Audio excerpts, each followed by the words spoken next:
rien ne se perd, tout se transforme. Il ne retourne pas à Paris, parce que vous savez, moi je n'ai même pas parlé de Takuba, parce que Takuba c'est l'annexe de Barkhane.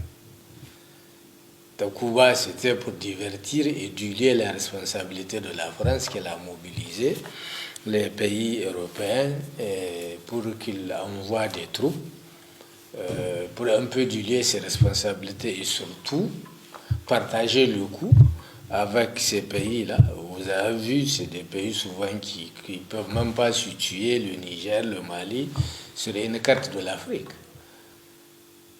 La preuve, l'Allemagne n'est pas dedans. C'est très clair. Donc, le débat est clos.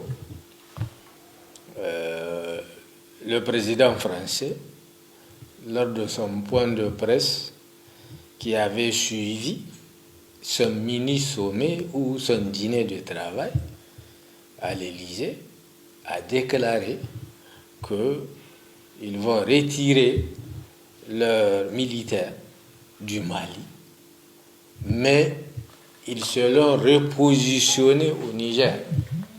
Donc, repositionnement et redéploiement étant blanc bonnet et bonnet blanc. Donc, il n'y a plus de débat et il a dit avec l'accord des autorités du Niger. Donc, aujourd'hui, il n'y a plus de débat. Ces forces ne vont nulle part. Ils vont revenir au Niger. Et ce qu'on nous a fait croire et qui relevait de la diversion, où on disait que le président nigérien a décliné la demande d'abriter ces forces-là, ça s'est avéré pas juste. Et la réalité est celle-là. Et dans tous les cas, ce qui s'est passé, c'est ce qui devrait se passer. Parce que, vous savez, la France n'est pas là pour nos beaux yeux. Vous savez, la France n'est pas là pour quitter. La France est là pour s'installer. Parce que la France est dans une nouvelle reconquête. Elle est là, elle nourrit des velléités d'occupation militairement du Sahel et du Golfe de Guinée. Donc, ils ne vont pas retourner, sinon, entre nous.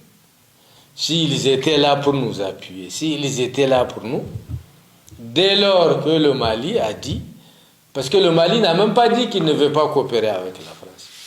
Non. Le péché du Mali, c'est de dire, des années durant vous êtes là, la situation s'est compliquée. Parce que maintenant, vous voyez, on ne parle plus du Sahel. On parle du Golfe de Guinée. Ça veut dire que le terrorisme a embrasé les deux zones. Le Sahel et la zone de Guinée. Et avant qu'ils viennent, c'était le Sahel. Donc, véritablement, scientifiquement, si vous êtes là pour combattre et que ça s'est propagé, c'est qu'il faut questionner votre lutte. Est-ce que véritablement les gens sont là pour lutter contre le terrorisme ou les gens sont là pour préserver leurs intérêts? Et effectivement, aujourd'hui, même ceux qui ne comprennent rien de rien et qui font croire que la France, l'armée française est là pour nous, ils ont compris que si quelqu'un vient chez toi et tu lui dis tu ne veux pas, mais c'est rapidement il s'en va. Quand peut-être le président Macron ne savait pas, il est très jeune pour comprendre ce qui s'est passé.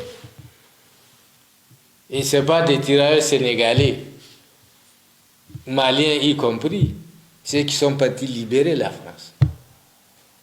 Est-ce qu'il y a eu un moment où on lui rabâchait sur les oreilles que nos Africains sont morts pour la liberté, pour sa liberté? On ne lui a jamais dit ça, mais lui, il vend la mort des soldats français pour justifier l'injustifiable. Parce que l'injustifiable est que l'utilité de la présence des militaires français au Niger et dans le Sahel laisse à désirer. C'est l'histoire qui a révélé ça. C'est le temps qui nous a permis de découvrir ça. Ce n'est pas de la spéculation, ce sont des faits. On va parler scientifiquement. Quand vous êtes venu, on est à cette distance-là. Après votre arrivée, on est ici. En quoi vous avez changé? Vous avez compliqué la situation. C'est ce qui se passe. Et le Mali a compris, il ne peut pas garder le statu quo ou même une situation qui se dégrade davantage parce que le Mali, même le milieu Mopti là, les groupes djihadistes ont élu des missiles. Il faut qu'ils trouvent une solution et ils ont estimé la solution passe par une diversification de leurs relations militaires. Vous avez entendu? Sa conférence de presse n'est rien d'autre qu'un procès d'intention contre l'agent militaire malien. Si ce n'est pas que nous, Africains, nous sommes ceux que nous sommes, comment le président sénégalais, comment le président ghanéen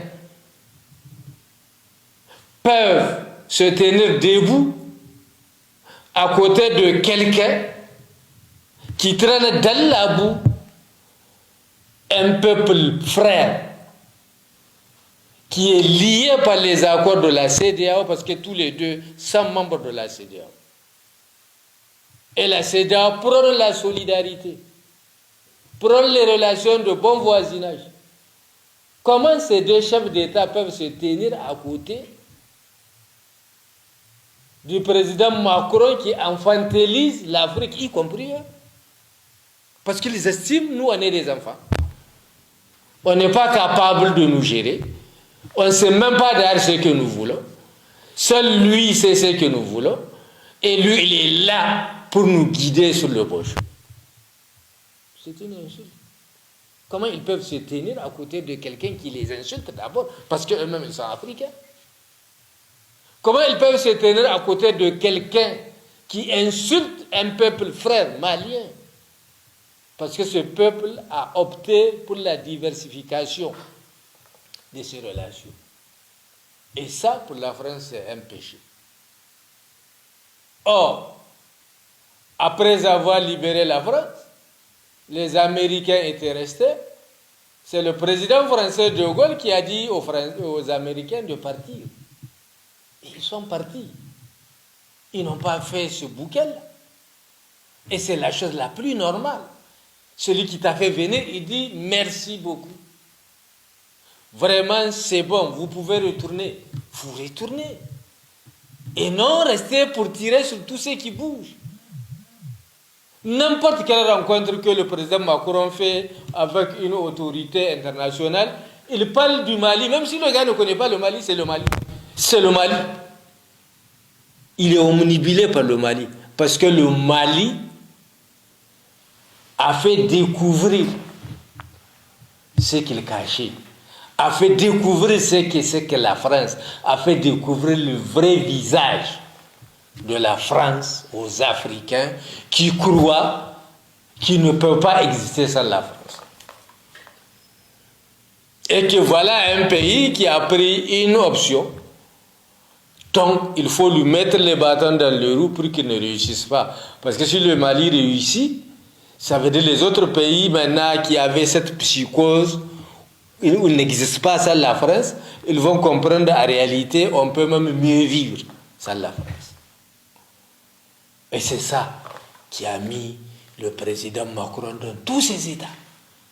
C'est vrai, il est jeune. Il ne maîtrise pas bien l'histoire. C'est ça son premier problème. Et du fait qu'il ne maîtrise pas l'histoire, et surtout la jeunesse dedans, tout son discours, tous ses propos quand il s'agit de l'Afrique, c'est de l'arrogance, c'est du mépris. La dégradation du rapport entre la France et l'Afrique, il est le principal responsable. Parce que ces éléments de langage, quand il s'agit de l'Afrique, sont insultants, sont injurieux. C'est de l'arrogance. c'est du mépris.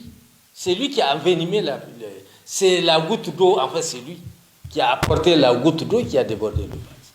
Il faut qu'il assume. Il doit comprendre. Tout le monde le sait. C'est vrai, il n'a aucun respect pour nos chefs d'État. Mais au moins, il n'a qu'à respecter nos peuples quand même.